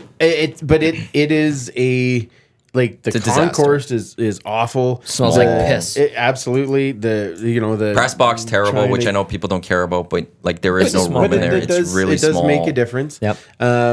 But I agree with you. Like the sight lines are amazing, but I don't want to sit on a bench anymore. Yep. Yep. Like I'm sorry. Like I No, now don't granted be. I don't because I am old and pay for a better seat. But still, it's one of those things where you're like, when I went to the Grey Cup in 2019, those were the seats that I ended up with, was the bench seating.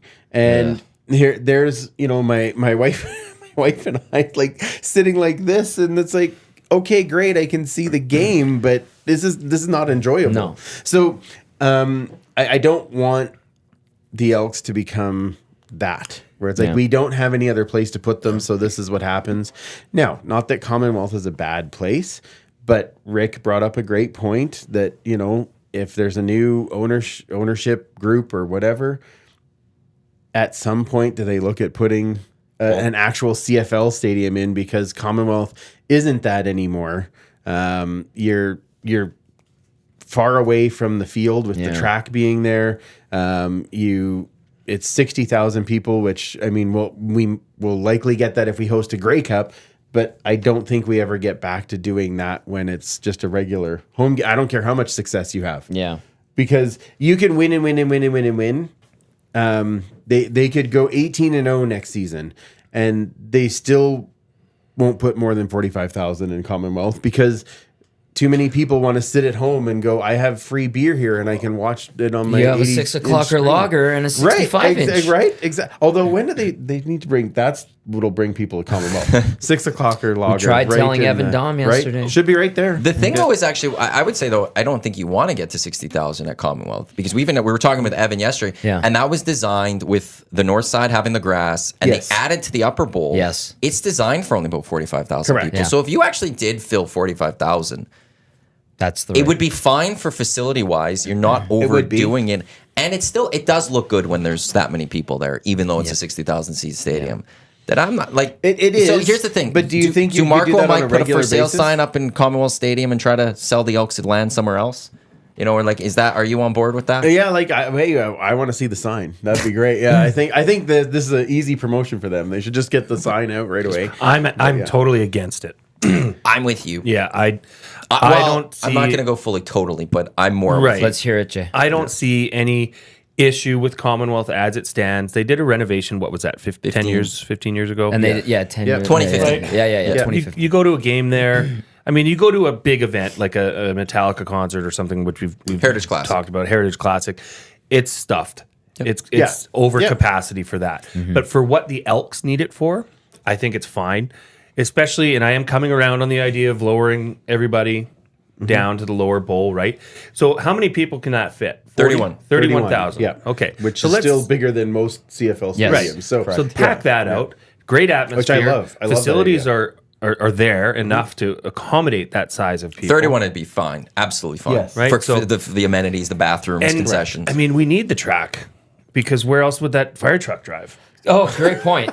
The mini fire truck, by the way. They got rid of the big truck fire truck. I was going to say, if they still had the big truck, I'd be on board. But okay, so I remember when they used to slingshot those mini footballs up into the second deck. Yeah. And then I believe somebody fell off trying to catch one. Yes. And that's what they fell on someone, broke the lady's back. Like reaching for this little...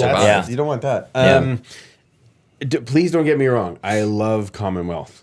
Sounds to me like you hate it. No. I was Damn it, just Andrew. making other points. No, You're part of it too. To me, I have an idea. To me, is that like Commonwealth to me, because I've only ever watched the Edmonton football team play at Commonwealth. In my entire life, and to me, it is like the church of football. Like every time I go, there is that feeling of like I'm at my second home. I love Commonwealth. Mm-hmm. I do see where some of the things could be better, and I would like it to be a little bit better. But am I upset if they stayed at Commonwealth? No, I'd be perfectly happy with it. I'm just saying that I could see where some people are saying, okay, we need to change these things. I can't even remember who it was that was on the show, but they had said, what if they put money in differently to lower, like dig in and lower the field and bring build new seats, build more seats in where the track is. I'm in. Like, that was discussed in the past. I would 100% be on board. Ed wanted that, I think. Or Ed wanted to slide the field to the one side, to the press box side, to at least get one side close to the fans. Oh. That obviously Yeah, didn't yeah. happen. I can't remember who it was wanted to lower the field, but there were full designs for all of that. Yeah. That just never happened. Yeah, which I mean, maybe that's the change, right? Because then it's still Commonwealth. The one thing that they've really done very well in the past couple of years is the tailgate scene now, Yep, and it's become it's been the biggest part of our game experience over the last 2 years because the rest has been kind of So It's been bad. So I think they Gotta win. They What's did that? get they Gotta got win 2 that. wins at home. They did. They did get Yes. 2 wins at home. Yes, won the walk off, which was unbelievable. I didn't think that was happening. Oh, that was so good, and that was. I mean, we could go on and on about that one, but I do see Commonwealth as having lots of good things with it. I don't think it's all bad, and I think it is very traditional. And I love that part of it. I just want to make sure that we have something that's viable. What's your idea? So we've talked about, if there's a new stadium, and we know we've talked to people from the Elks say Commonwealth's too many seats, it's too big of a facility. Now we're seeing that the top bowls being closed. So we're like, well, if you're going to build a new stadium, where would you put it? And we had these conversations, and we're like, well, you could put it where the racetrack is at Northlands, and there's an LRT line.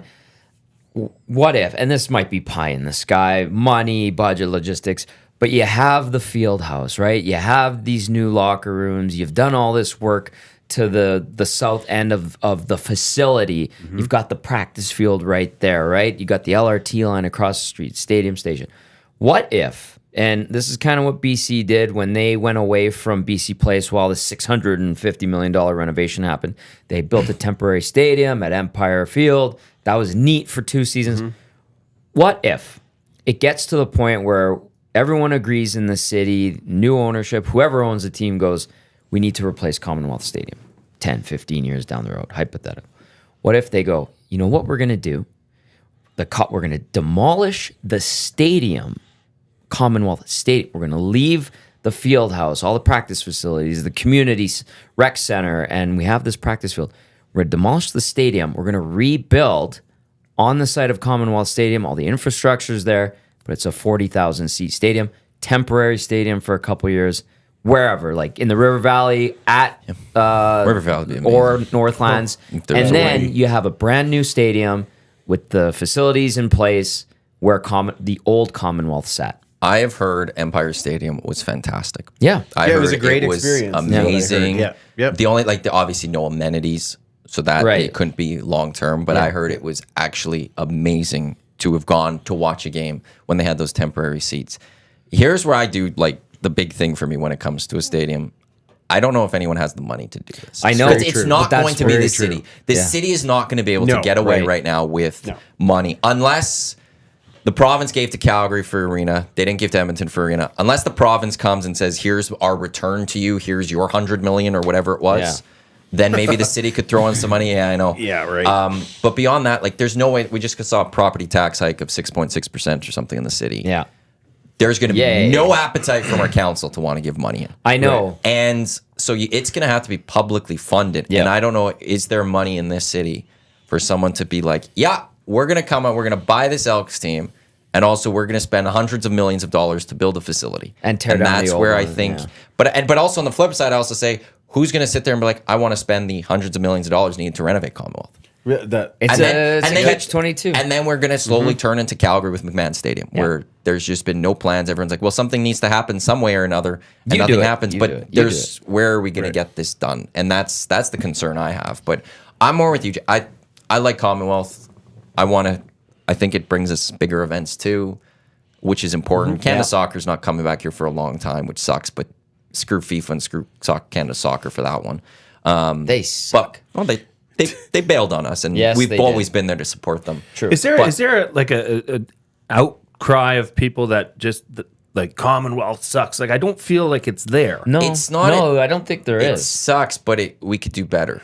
That's the thing. I It's- agree. Like, You as can a always fan- do better. I know. Yeah. As a fan of football and stuff, I would love if I was sitting in Tommy's seats, row 4, whatever.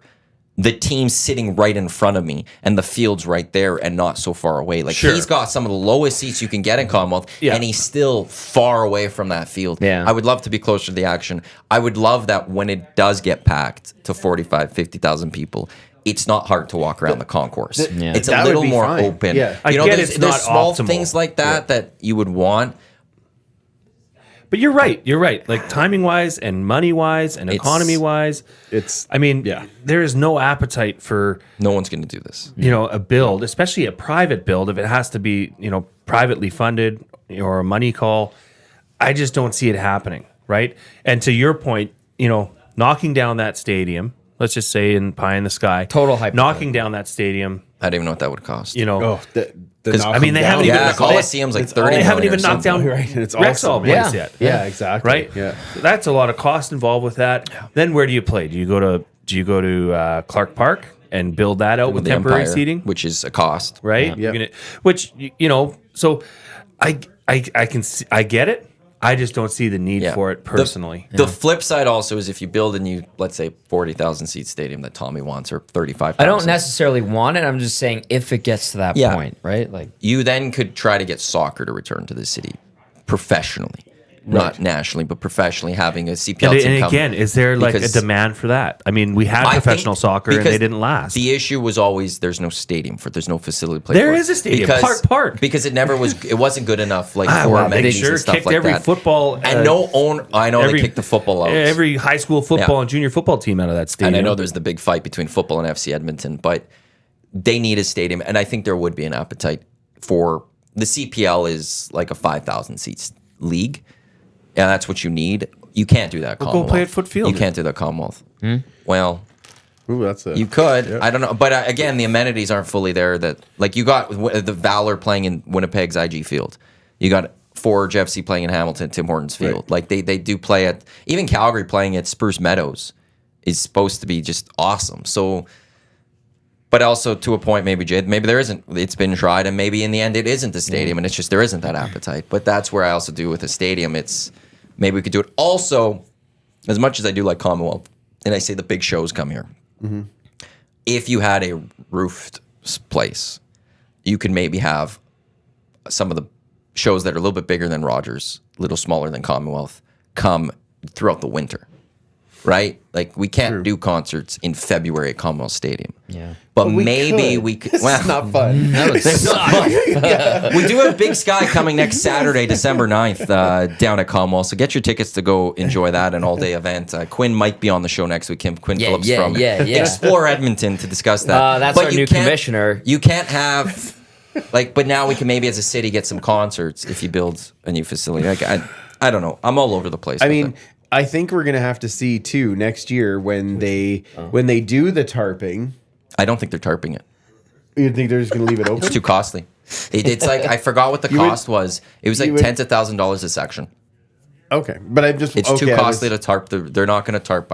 What I've heard, they're not tarping. Going to tarp it. Okay, they're just closing it off. Those tarps are expensive. Apparently. Well, and I can get that. I was shocked with that. I was figuring it would be like some type of good advertising spot is what I was thinking, but of course if the tarp costs that much, then I guess maybe it doesn't really help. But when I think next year will be monumental to see what it's like having just people in the lower bowl. I agree. I think it's going to be a great atmosphere pushing people down and having everybody. And I only say that because I've been to BC Place a number of times where it is everybody in that lower area. And for the number of people that were there, it was a good time. So I would think I think that'll tell a lot as what are the next steps that we need to do. But you got to be able to experience it this next step first and then go from there. Perfect world, 40,000 at Commonwealth. Oh, it'd be awesome. And we're talking about renovating. 31 even at this point. 31 at Commonwealth. Let's start with packing out the lower bowl. Correct. Yeah. And totally then if there's a demand higher than that, then look at it after that. But right now, it's not there. That's Movers and Shakers, brought to you by Marco and Mike Realty, Realty One Group Insider, marcoandmike.com. For more information on those two, the Hangout presented by the EST Hangout presented by Mott's Clamato, Caesar Iwanyk, Andrew from Turf District Podcast, Jay Milne, Tom Gazzola with you here. But I also do like that it is 31,000 because maybe the Elks could build a little bit of supply and demand.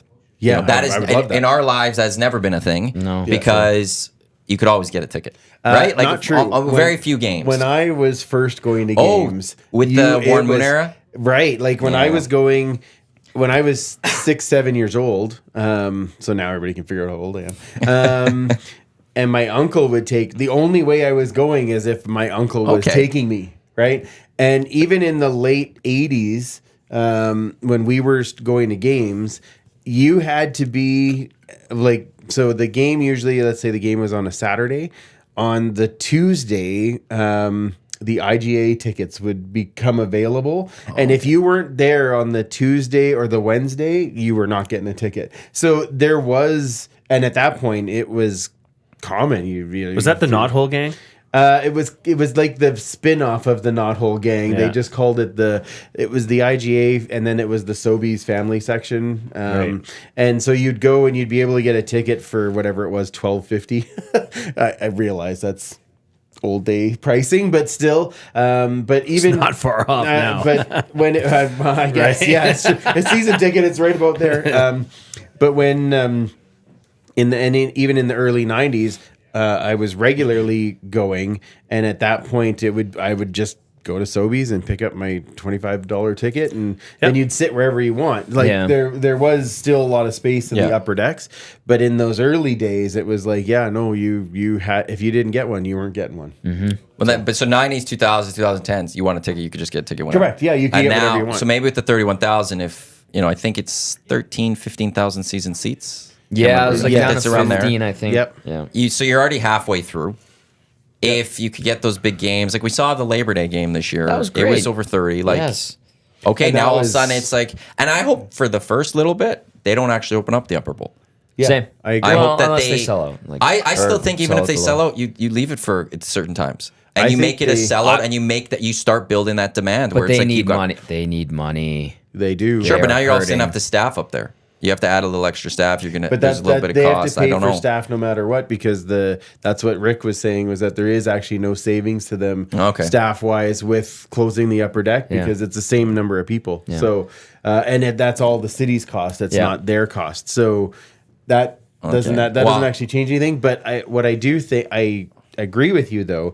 I would rather that they wait to open any part of the upper deck until the return classic, the Labor Day return classic, because that's usually when you get more people, and it's usually again about 9-10 games in, so you've had that time, probably 4 games at home, to kind of build up this is what it's like with 31. People are having more fun.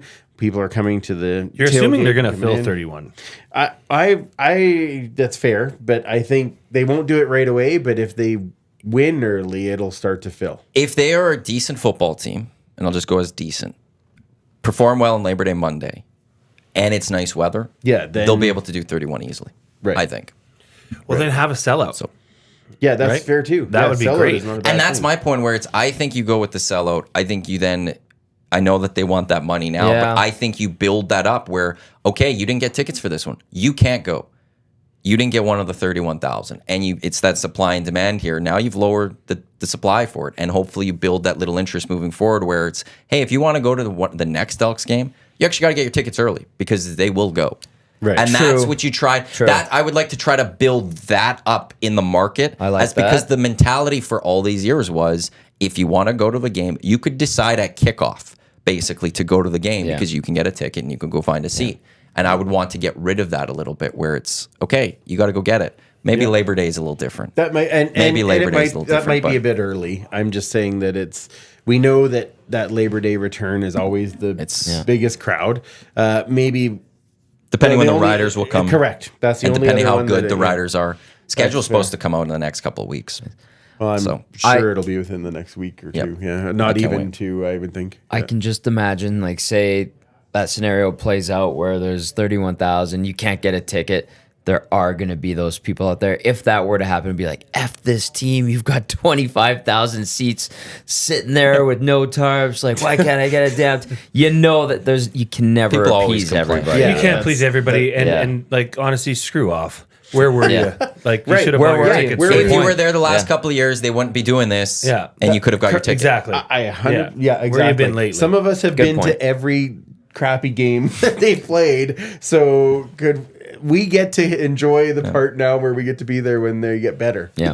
That's right. Are you an upper deck guy or a lower deck guy? I was an upper deck guy for many, many years. And then in 2019, my boys decided to come on a regular basis, and they didn't have the 4 seats where we were sitting. So then we moved down to the lower deck. And so now we're like row 22. Nice. And really good. it's a kind of that sweet spot. You're Yeah. not too close where anything is cut off, but you're not so far up that But you got to yell at Hernan. We get to yell at her and Rashog. You're too low. Is what you're saying. Yeah, and actually I was row 2 for a while. We moved back to row 5, a little bit better. But 5, sorry. Yeah. So 22 is good, and now we've got the 4 seats together, and it's so we've been there since 2019. Actually, well, we renewed in 2019, and then of course 2020 didn't happen, so we didn't get to sit in them for quite a while. But now we've been there for the last few seasons, and I quite like it. I was excited to get closer to the action, so you could kind of hear a bit more. And it now super easy for me for media afterwards because I'm already like right there, just run right out and get. Did you get the media pass for Grey Cup? I didn't get the media pass for Grey Cup, and the reason that I didn't, Like not even the festival media pass, which gets you to all the parties for free? no, I did get that. Okay, I did that's get what I that. was wondering about. Yeah, I did get that. Because but- that's the clutch one. Yeah, that was a That good is one. huge. But we did we didn't get the actual media pass because they said they could get us into all of the practices and all those kind of things. But we're like, well, but our team's not in it, so there isn't really too many spots for us to go. So we said it was okay for. I just know that like in 19 I didn't get one for the game, but they gave me the festival one. I'm like, that's all I wanted. That's like, good. That's great. Yeah, it gets me into the parties. I am happy. Exactly. That's all No, we I just wanted to have you come in quick. Do you still trust Jenna Tills in the nasty name? chat? Yeah. Yeah, I saw I that only chat. refer to them as Jenna. Okay. I'm assuming it's a female. They got into the nasty chat. Well, I'm just Why apparently not? I blew the cover during the live stream, Oh yeah. and now Jenna Tills thinks She says that you don't trust. you don't trust her or him. It's clearly a dude who thinks it's hilarious. But no, I still would trust them. Level of trust is there. Yeah, I mean, Okay. I wouldn't send them money. But, I trust everybody. Okay. He has such a kind heart. He is. There you go, Jenna Tills. You're still in the good books. It's okay. Wow. You got to. I have a text via the Paris Jewelers inbox via Neil. Neil says some of the best seats in Commonwealth are the upper deck, row 65 and lower. From about the 40-yard line to the 40-yard line, it sucks for guys like me who get moved to the lower level end zone.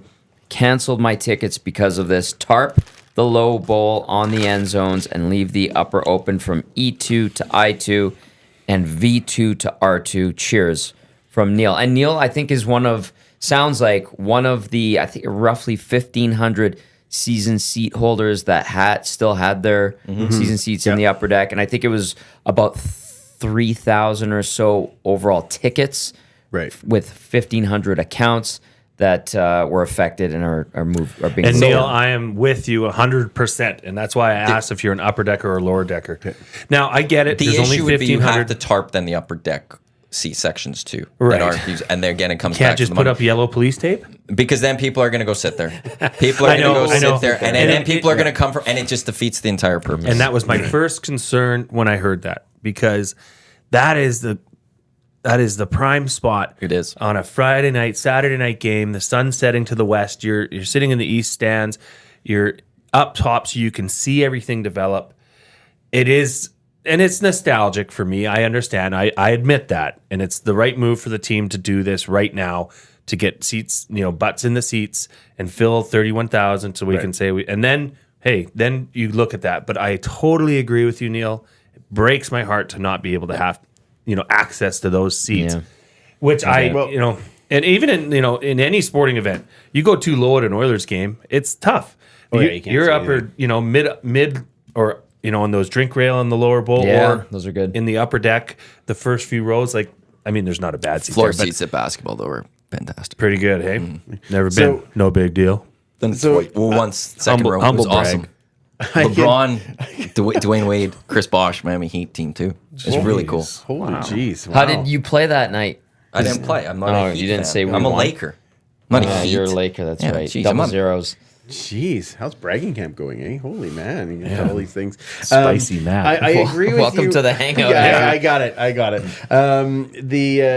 I loved my upper deck seats. I loved being able to see everything and have that happen. And I wasn't really sure what it was going to be like moving down. Like that was I did have some trepidation about going down because I had always sat in the upper deck. And for the same reasons you just said, I like to see the play develop, and I want to be able to see, oh, look, that guy is open, and see that a little bit differently. But I have to admit, when I moved down, it wasn't nearly as bad as I thought. And so I would encourage people I get it. I get the nostalgia, and I would love to be up there. But for the right team, for the right move for the team to come down and look in that upper spot. Now, it's funny because he said there was moving them to the end zone seats. But, but I've had a number of my friends that lived, basically, had seats up in the upper deck. The team has really been working with them to keep them in fairly close to the same section, but down and Josh, one of the guys that used to be one of the co-hosts of the podcast, they actually let him try the last two games, like two different types of seats. Oh, nice. So that he That's could cool. see what it was like. And he's like, actually, they've been really accommodating. So I don't know because I haven't had to deal with it. So I can't say, and maybe different people are getting a bit different story, but I have heard lots of people saying that they've really been working with them to keep them at least close to the same yard line. Neil was his name? Neil texted, I yeah. think the issue is for some is you go down and you keep your price, but it's for a short period of time. Right. And then It's people are looking grandfather. long term and going, Right. if I want my same seats here Yeah. for 2 years, it's a year, whatever it's Yeah. going to be, it's going to be the same price. But after, look at the jump I'm going to have to take. Yeah. That's why I like the upper bowl is that I could have a similar sight line higher up, but cheaper. And Yeah. now to get the same price point, I got to move to the end zone, which So- is completely so different. here's- and I think that's where some of the issue Okay, so for some is. I get that. Last year, when they had the season seat renewal, they had on-field fan experience, watch a game from the field, right? And they launched their new pricing that under Victor. And my seat that I had already had for 2 years for that in Section C was almost doubling in price. And then they said, well, but we're going to grandfather you for 2 years. Okay, great. So I still have the same pricing. I have the same pricing this year. So that's good. But I even said right to the girl, I'm like, okay, well, you have 2 years to prove to me that that seat is worth double what it is now. In the back of my mind, I'm also going, in 2 years, how many people are going to have season seats at that point? Because the team was having a rough go, right? Now, if the team is playing better and they are finding a way to sell it out, then maybe they do find a way that pricing doesn't stay the same. Like pricing can change in 2 years. So I guess my thing on that is that I'd rather go in and say, okay, I'm going to get this. I'm going to see if I like it. You might sit in that seat in the lower deck and still on the 35-yard line and go, you know what? After my 2 years, I actually think it's worth it to be in that spot. Or you might say, hey, it's not worth it. That's too much of a cost for me, and then go from there. But I don't I don't know what the pricing is going to do in that 2 years. That was my. Granted, I'm going to be there no matter what. So I'm probably the worst person to ask about it because I'm like, yes, I don't care what it costs. I will be there to watch. So. Just a couple more minutes left we have. You quickly mentioned the tailgating. How's that been for Elks games now? You guys are set up. The Turf District podcast is set up each week. Yes, we are set up each week. Every game, we have a menu that we usually put out at the kind of middle to end of May of all of the things because we do a different thing every game. And we try to kind of tailor it to the team that's coming. So when Montreal's in town, we did Montreal smoked meat. And when Ottawa was in town, we did poutine. I guess, we kind of try to have some fun with it. But the tailgating, it is hands down been the best part of game day in the last 2 years. It's grown, especially last year when they went from I believe it was 80 stalls to now 160. Mm-hmm. That place is hopping before the game, and there's a wait list. Evan was saying yesterday. Yeah. Oh, there's a huge wait list to list. get stalls. One of the things that I hope the team does this year is, because there's a number of places where there's people who obviously have purchased the tailgate spot, but they pull up 5 minutes before the game and just use it as a parking stall. Yeah, someone did that last year. Drove through everybody. I'm like, it's so weird watching the cars drive through, and you're we're trying to here, or they come like as everybody is taking down. So then there's more space, and then they sneak in, and they're just using it as a parking stall. And I'm like, don't. So a little bit of fact check. Like if you're using it, you got to be tailgating. Like at least majority of the games. There was a lot of people who were using them properly last year. I would totally do that. You're the worst. That is I the would worst. believe that. I would like to tailgate. You have constant. Every time you have shown up to EST, you've brought something. You love to give people things. I love giving. You're a people pleaser. You would do it once, and you would never stop. The tailgating is so fun, and everybody just comes by. Yep. You talk football. Everybody has food. Now, not everybody does up a bunch of food to feed a bunch of people. We do, because of obviously we're trying to promote the podcast, right? So lots of people will just bring their own food and stay in their own spot, and that's perfectly fine. They're still doing their tailgating, but the Cordies have a huge tailgate spot that's across from us. The Spirit of Edmonton is right beside them. Cordy's being the family of Mark Cordy. Correct, That plays O-line for the Elks. And they've done a couple tailgating at Bears games. They do. Yep. They do. They have done a good tailgate there. And and we, I just find it's a great way to get people together and have a couple of pops before you go into the game, and makes it so much more fun. You're in such good mood when you get in for the game. It doesn't matter what happens. It's like, this is great. It does set it up. It's an experience. The worst part I find is actually sometimes I don't get in for kickoff. Geez, I'm a little late to the game, and I'm sure the Elks, the team wants to you in your seat for them, but it's like, oops, already 3 minutes in. Time to roll. I've had that a few times where it's like, we haven't taken the TV down, and we gotta. Okay, well, this is gonna be But the people driving through the crowd, you're just like, really? That's funny. Really? And There's so 500 people here, and you're driving through everybody. One went in between the Spirit of Edmonton, and they have the stage set up with the music, and they go right in front, so they're playing music. There's a vehicle, and it's this old lady with she's all bougie, and she's like, get out of my way. She's probably coming from the Huey Lewis concert. Yeah. Nice callback. That was well done. Yeah, she had a dart in her finger. She was waiting for you to be standing up at the stage. Where's Jay? Where's that young man? Where's that leader? He was such a good dancer. He had moves. It's conversations like today that just, when's June? Get me to CFL season again. I'm just ready for it. Well, it's May now. That's right. It's May because preseason football. Well, no, because the first games I thought last year happened right before June is regular season. But they happened in the last week of May last year. I'm pretty sure. Just preseason. The interesting game, didn't it? No, Maddie, we can't close out this show without talking about championship weekend in the NCAA. Washington are the underdogs. Of course, they by are. 9.5 points. Have you seen Oregon play? Have you seen Washington lose? Not yet. Exactly. That's my point. Have they played Oregon? Yes, and beat them in an unbelievable football game.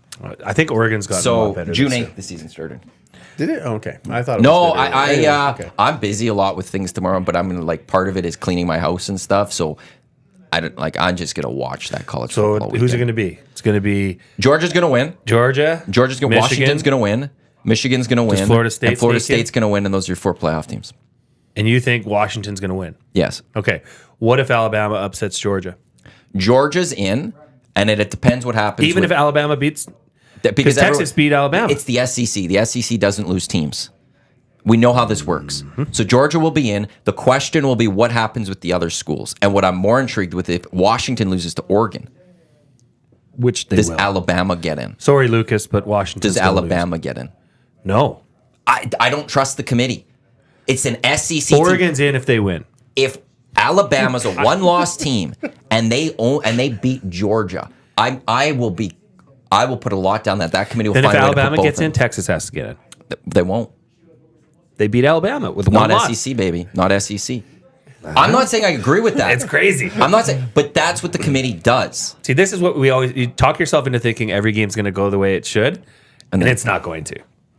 Spoiler alert. I'm actually Army Navy next weekend, baby. You like that one? I just love how You like that one? I just love how that last few years it's been a little different. It's usually like a 6-3 football game, only running, no passing, and it's miserable weather. And this is what college football stops for. We only watch that one game. What's the over-under on how many points Iowa scores against Michigan? 10 to 9.5. Sad, but 9.5. true. That's a good spread, I think. If Michigan loses, are they out? Michigan won't lose. If they do, are they out? Of course. But Iowa's not in. But then does Iowa State get in? no. At one loss? No. They did last year. Maybe they They would. got one. I don't know. I truly believe that if Alabama beats Georgia, Georgia's still in because it's Georgia. Alabama has a chance to go in if Oregon beats Washington because now the only undefeateds would be Michigan and FSU. And then it's Oregon versus Alabama. And Georgia versus Washington. What's the better win? And what's the better conference? Oof. Love it. It's going to be exciting tomorrow. Andrew, tonight, Washington, Oregon. Yeah, that is 6 o'clock. tonight, 6 Friday o'clock night. too early. Thanks for coming in. Really enjoyed having You you. going to invite me thanks over for to the having me. 25th floor? Pardon? You going to invite me up to the 25th floor? Come on by. It's very dirty. Hey, all right, good job. Oh, Hey, We'll have to plan for Superfan Mike to one day come in and Commissioner Kayla. We'll get Oh, them yeah, on absolutely, too. But yeah. Turf District, you catch it Tuesday nights around 8:30 or so on their YouTube channel. Catch them on their podcast or Friend of EST Thursday nights at 8 right here in Edmonton Sports Talk. My last word will be a text from Lucas from Will and the Wolf. Go for it. Bama will get in if they beat Georgia and Florida State loses. Winner of Pac-12 will get in. Okay, but Lucas, and we'll extend this chat to tax between me and you. If my Oregon God. beats Washington and Bama beats Georgia, who gets in? You still think Oregon will get in over Alabama, SEC with that committee? Don't believe it. Next year it expands. We lose these conversations. It sucks. No, they just get bigger and more vast. But everyone's in. All the big teams are in. We don't get to say who's out. True. I don't know. That was the EST Hangout presented by Mott's Clamato Caesar. Up next, Lock Shop, Dusty and Huss. They'll get you set for a busy weekend in sports. I don't know if they'll touch on the college football at all or not, but maybe you and I will I just do a hope separate not. pod Sure. for it. We'll bring Lucas in. We'll be good to go. Yeah, let's do And it. then at noon, Action. Tommy is back with Dusty for the Oil Stream is the Oilers. They keep rolling. Man. Nasty Club members, I have emailed you. Products are in thanks to our official product partner, the Hive Product Marketing, so you can come start grabbing your Nasty Club membership You wearing bundles. the new merch. Beautiful. This is, Fresh. It's beautiful. Amazing. Again, thanks for coming in. On Thank behalf you. of Andrew, Tommy, and Glue Guy, I'm Matt Iwanyk. Thanks for tuning in to the Hangout. Enjoy your weekend. Lock Shop coming up next.